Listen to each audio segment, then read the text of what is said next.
know what is going on right now, but it's not making sense. Gen Z's big gamble. They're living with their parents to save money, but it's gonna cost them big time. You're not gonna believe how much they're increasing our rent. So I'm back at it again with another video, and today we're going to be talking about how ridiculous rent prices have gotten in 2025. This is affecting all renters, but to start off, we're going to see how it's affecting my generation, Gen Z, in this first clip. Gen Z's big gamble. They're living with their parents to save money, but it's gonna cost them big time. I don't know if I agree with that. So first and foremost, in the US, the percentage of young adults living with their parents have climbed 87% over the past 2 decades, according to the US Census Bureau. Now more than half of 18 to 24-year-olds in America are living with their parents. And what's interesting about that, in 1940, at the tail end of the Great Depression, 48% of 18 to 29-year-olds lived with their parents, a rate that hadn't been surpassed until 2020. And you wonder why we're calling this the silent depression. So why are so many Gen Zers living at home? It's because the average American renter is spending more than 30% of their income on rent. I've seen 40, 50% depending on where you live. And I think this sums it up where our culture is right now. It doesn't mean they're lazy. It doesn't mean they don't want to grow up. It doesn't mean that they're avoiding responsibilities of adulthood, RANT says. It just means that the times have changed. If you can stay home and you have a good relationship with your parents and you're going to live rent-free,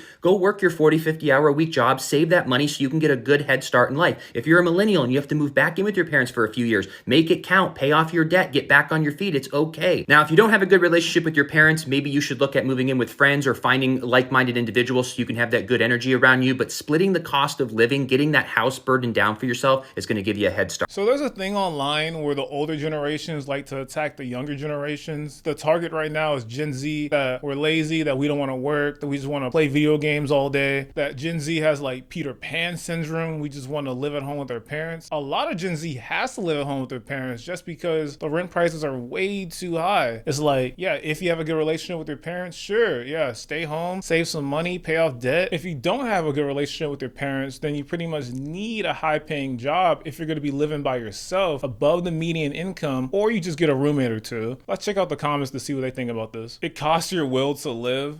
They say this like it's a choice. There's no money. Entry-level positions require 5 years and only give you $20 pay. So I think that last comment was referring to $20 an hour, which will pretty much get you about $40K a year. Definitely not enough to live on unless you have probably 2 roommates in most cities. If you do choose to have a roommate, a lot of people do it out of sheer necessity, not because they actually want one. Let's see what the person in the next video thinks.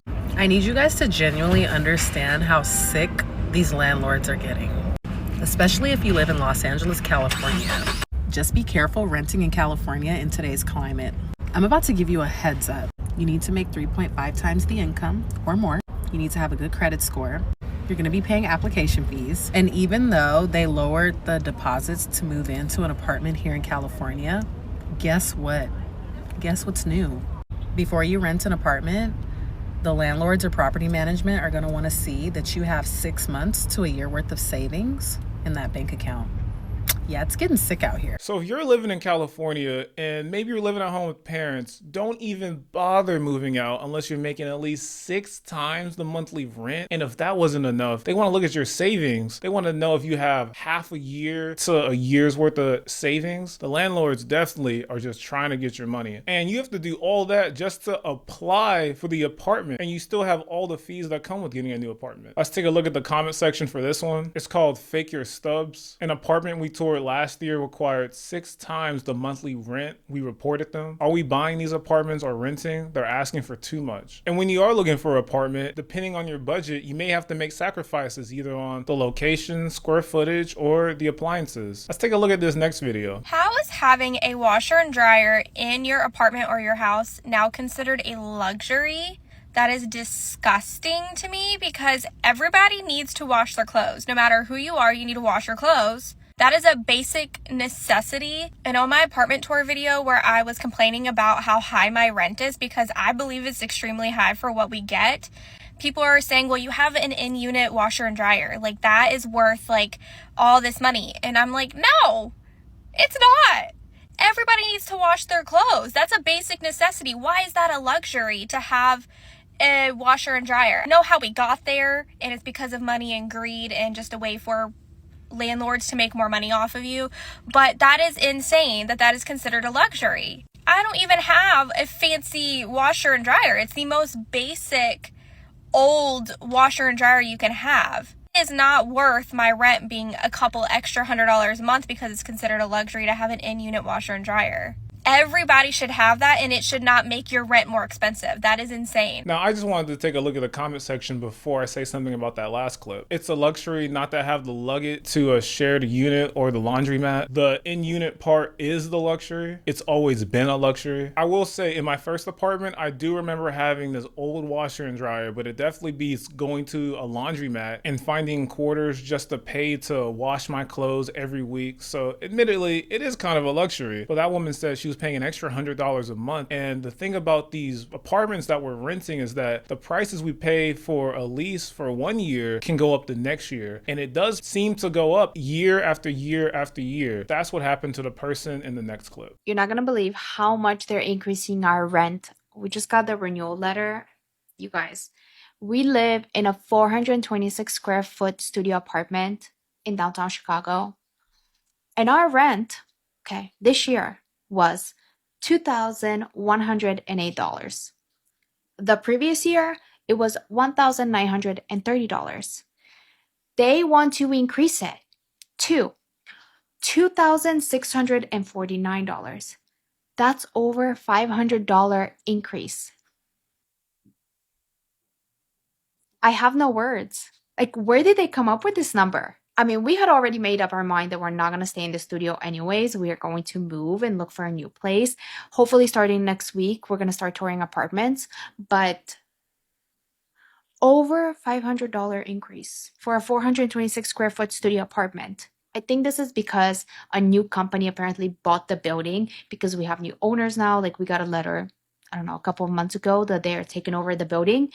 So yeah, I think that's why the prices are increasing this much. So you're telling me she's paying $2,600 for a 400 square foot apartment? That is tiny. She's living in Chicago. Rent prices aren't doing too well over there either. Let's take a look at the comments. At this point, is a mortgage ridiculous? Yeah, I mean, when it's going up every year, $2,600 is starting to look like mortgage prices. So she definitely has to move because that's way too much. If it's going up $500 in a year, then what's going to happen next year? Okay, in this next clip, I have somebody paying a whole bunch of money for their apartment. So I just want to see what they're actually getting for this. This is what a $4,200 a month apartment looks like in New York City. I lived in the Lower East Side, just moved to Williamsburg, and this was a 4-floor walk-up. When you go right in, you see a long hallway that made up literally half of the square footage of the apartment. The bathroom was super cute, all new tiles and new stuff. Couldn't complain about that, but this was what I hated about the apartment.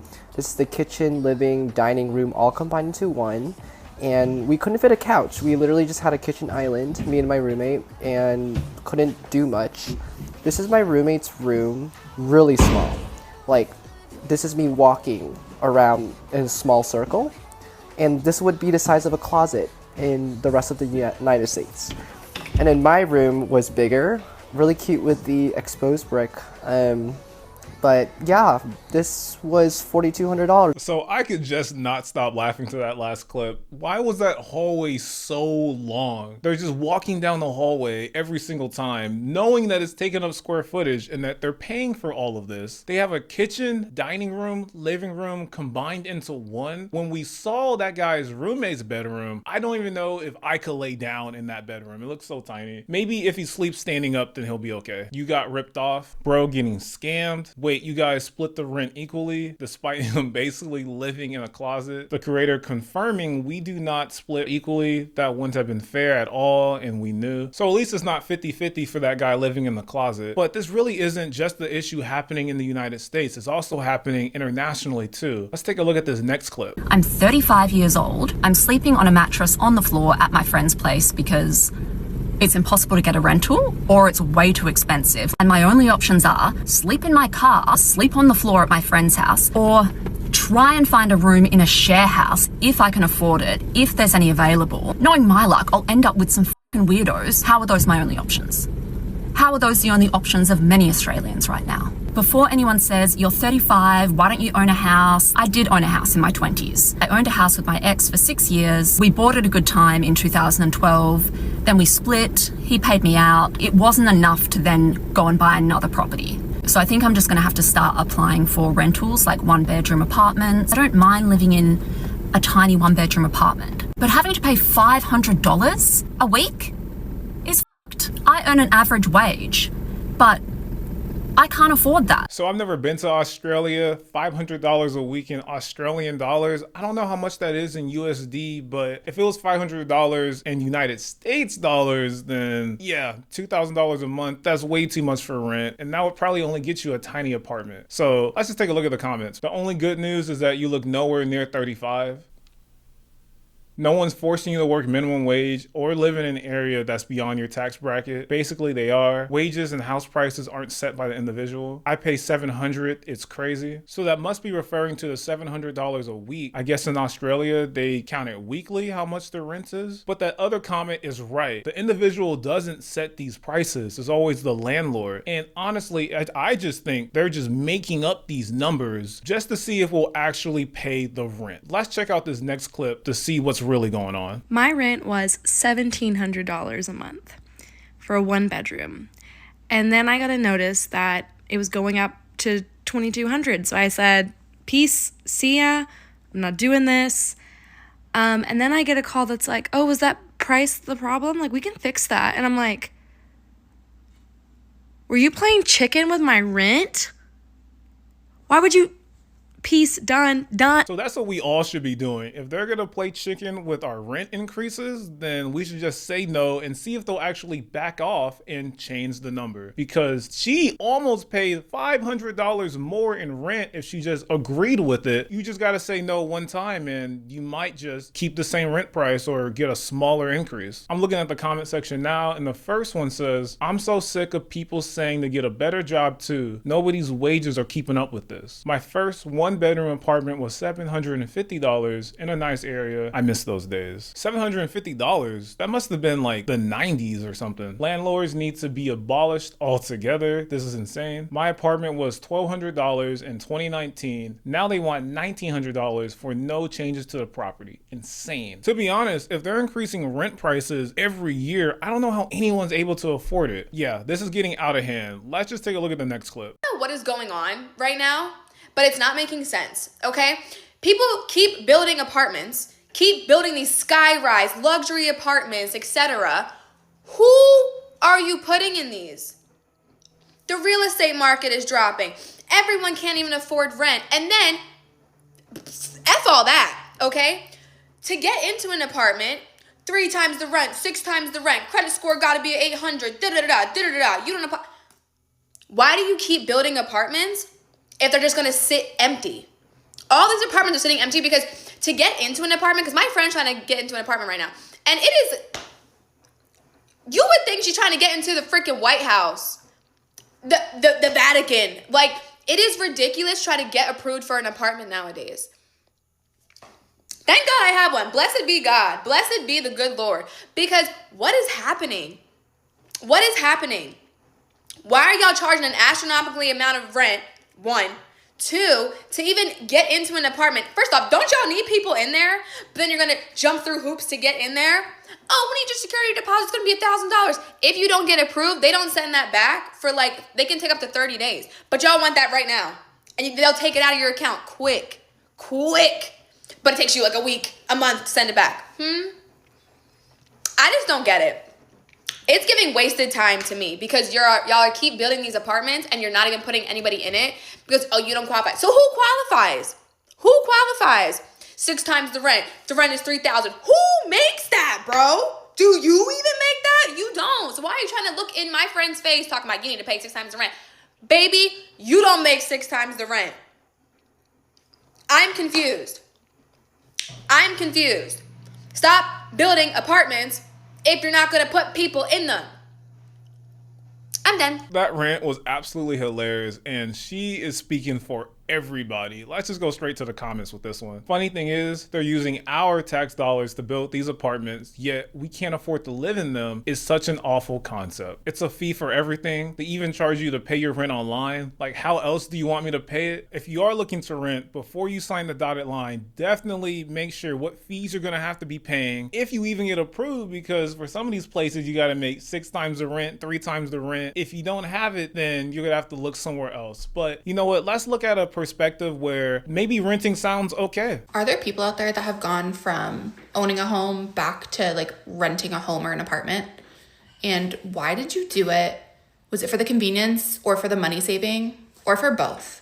Because lately I've been thinking that that would just be way easier. And everyone says that owning is better, owning is better. It's a lot of work. Keeping up the outside of a house and the inside is a lot of work. And we pay like double what we would pay renting to own a house. And I'm like, I feel like it would just be smarter to go back to an apartment and not have a gym and a pool, and I wouldn't have to take care of anything. And that just sounds like a better deal right now, especially with like how expensive everything is in the world. Has anybody done this? Is this a thing? I need to get on that side of TikTok. I want to hear everybody's opinion on this.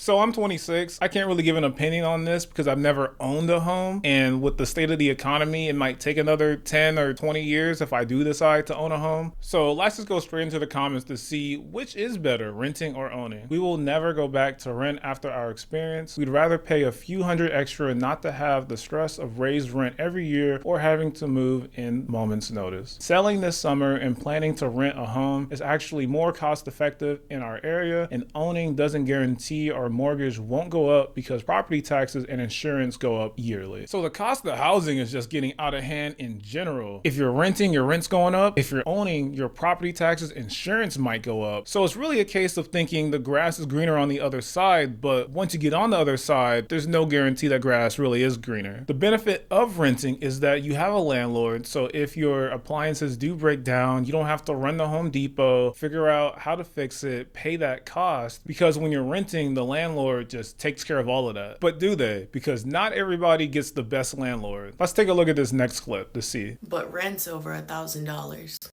But rent is over $1,000? But rent is over $1,000. But rent, it's over $1,000. So it looks like a whole bunch of things need to be fixed in that apartment. I don't know. I need more information, but I'm gonna take a look at the comments right now. There should be a Rate My Landlord the same way there's Rate My Professor for college, where people share experiences like this with others so new renters know. Nobody should ever be signing a lease without actually touring the apartment. If you look at any apartment complex's website, they're gonna have the nicest pictures. They're gonna have 7 pictures of the pool, because that's obviously where you're gonna be spending all of your time. This next clip I have is from somebody I already showcased in this video, so let's get a tour of their apartment to see what they're getting. Our rent is increasing by $500, meaning it's going to be $2,649 per month. Let me show you what that gets you. The entire place is 426 square feet, and right when you walk in, we have an area for our shoes. This is where my husband keeps all of his clothes. And here we have the cloffice, closet plus office. As you can see, there is a lot going on here. We have my husband's office, a washer and dryer, a bunch of storage. For everybody asking me where we keep all our stuff, we put it in the closet. And of course, my clothes. And right off the closet is the kitchen. I love that there are full-size appliances here and a gas stove. But right off the kitchen is the bathroom. I will warn you, the bathroom is almost as big as the living room bedroom area, but a lot of people said it's because of accessibility reasons. But truly, this place is massive. And because it's so massive, we try to keep all of our cleaning supplies in here. And then we get to the main living area, which is the dining room, the living room, my office, and the bedroom, all in one. And we have been paying about $2,000 every single month for the past 2 years, but we will not be re-signing for $2,600 because that's crazy. We're moving.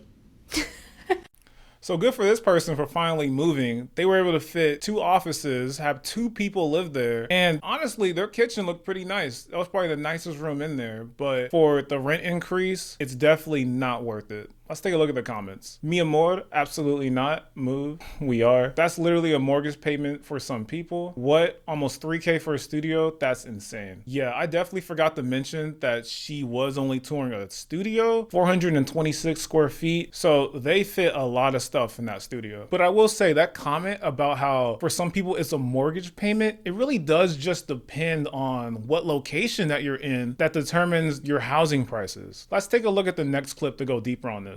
Have landlords lost their minds? My roommate moved out a few months ago, so I currently live in a 2-bed, 2-bath by myself. And the price that I am paying for rent for a 2-bed, 2-bath with 2 parking spaces is the same amount of money I would be paying for a studio in Los Angeles, California. I feel like our whole perspective is warped because I hear people talking about, oh, I found a studio for $2,000, what a good deal. I just can't even process what is happening with rent costs in LA and also around the whole country. How is anybody affording rent? So yeah, if you live in the West Coast like California, that same money in the East Coast can get you a way bigger space. So it really does just depend on where you live because it's a big country and rent prices are not devastating in all parts of it. So let's take a look at the comments. I pay $850 for a 1-bedroom, 1-bath here in New Mexico, utilities included. We moved from SoCal to South Carolina last year. Rent went from $2,600 for a small 2-bedroom apartment to $2,600 for a huge 4-bed house. So it looks like your dollar just stretches farther depending on where you live in the United States, because $2,600 for a house, 4 bedrooms, that actually seems way worth it compared to anything that you get in California. So it's really a mix of how much money you make and also where you live. Yeah, some places in America I definitely only would want to visit because living there is insane. How much money you make compared to how much rent you're having to pay is absolutely insane. Let's take a look at the next clip because I know it's not just me. I don't think there's anything wrong with adults living with their parents. I don't think people understand. Right now, the average amount of money you have to make in order to live by yourself is $60,000 a year, meaning you have to get paid $30 an hour. Come here. And that is just to cover rent. That's not including furniture. That's not including other bills. That's not including car issues, right? If you were to put all that together, you'd have to make about $75,000 a year, meaning you have to get paid over $35 or $40 an hour. So if you know somebody that is making you feel bad because you live at home with their parents, unless they are making $40 an hour at their job, they're definitely lying to you about their living situation. They either live in a closet or they have 4 roommates. There's nothing wrong with staying with your parents right now because at this moment in time, the new generation, they can't save any money. The only thing going up is the cost of things, not the actual payment towards their lives. So yeah, if you're moving out and you're not fully prepared to be moving out, you could be looking at a new apartment with no furniture, sleeping on the floor in a sleeping bag. And there's nothing wrong with that, but the reality of the situation is you're not just paying rent, there's utilities, there's transportation, there's food, there's the cost of living in general. So it all adds up if you're not prepared for it. Let's take a look at the comments. Honestly, this makes me feel better about living with my parents. My adult kids live with me. I'd rather them live with me than by themselves and struggling. Bro, I make close to 6 figures and I'm still using a couch I bought off Craigslist 10 years ago for $100 with 17,000 likes. So this whole video, we've been seeing these high rent prices that people are paying, but really it doesn't have to be like that. It doesn't have to be like that. Let's check out this last video. The cost of living and rent has not gone up because workers' wages have gone up. The cost of living and rent has gone up because landlords and corporations that own housing have increased the cost of housing. They're not charging more because they need to, they're charging more because they can. Let's use one chart that says since 2001, the average cost of rent has gone up 13% while wages have increased 0.5%, less than 1. This is why the necessities of life like food, water, and housing should not be controlled by for-profit and privately owned entities because they will just gouge people to make profits when people need those things to just survive. The fact that one of the most common ways in the United States to try and become rich or all those classes that people sell you to become rich is basically just become a landlord is a bad thing because privatizing and then selling back a necessity of life should not be how you are making your income because it's inherently exploitive.